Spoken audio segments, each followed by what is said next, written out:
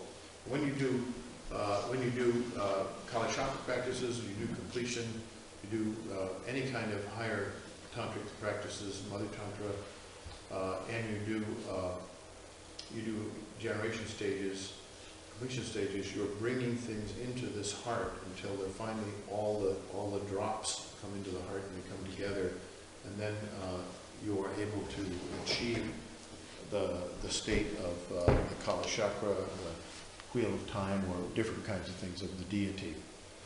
So this is not discursive knowledge that is preserved from incarnation to incarnation, like language and things. It does include having an innate talent for them. So if you were a Frenchman in your last incarnation in the Vedic sense, your next incarnation you're a German. You're not born speaking French, but you might be real good at learning to speak French, sort of thing. The immortal heavenly treasures that transmigrate from incarnation to incarnation are spiritual qualities, nectars, such as compassion, fidelity, discrimination. As you develop these powers, they become nectars in your heart that are carried forth, and you become a greater and greater soul. Maybe someday you'll become a Mahatma, a great soul. And these treasures are, in Kabbalistic language, the gifts of the Yetzer HaTov, the image of God. They can be cultivated in the heart only through the tests and trials and purifications that happen during physical incarnation. You can't develop these after you're dead. You can only do it here. This is the field where this is developed.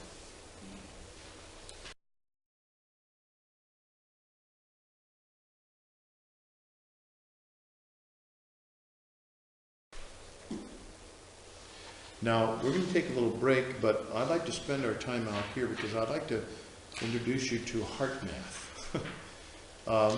Heart math is a very interesting concept. It's been developed a long time ago. And your heart runs through the cooperation of sympathetic and parasympathetic nervous system.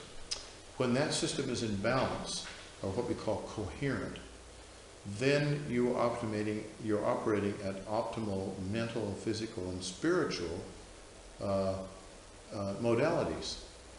And the heart math people have developed a way for us to track that and teach you how to develop that quality in yourself. And it's developed through a simple practice called heart breathing. Now the heart is a brain. The heart actually sends out and receives more messages to the body than the brain does. It's a second brain. It's in your body, the physical heart. And if your heart is feeling frustrated, your heartbeat is always changing, going slower and faster and faster and slower. But when it does so in a sinusoidal pattern, you have perfect coherence. And then it's the best way to meditate and to achieve bliss states and things like that.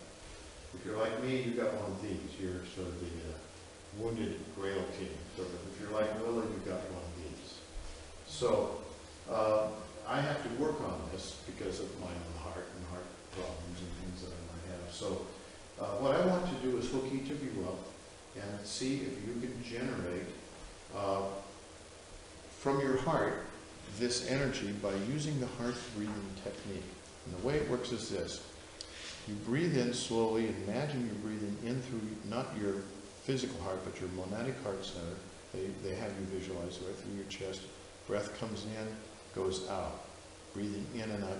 You're focusing totally on awareness and consciousness of the heart. You can either lift your heart up, or you can take yourself, descend into the heart, but you make yourself conscious of the heart. And then when you do that, we're going to do it using this little visualization. We're going to pretend you're a little child. And when you start to achieve coherence, blessing will come out of your heart and bless the earth. So who wants to start?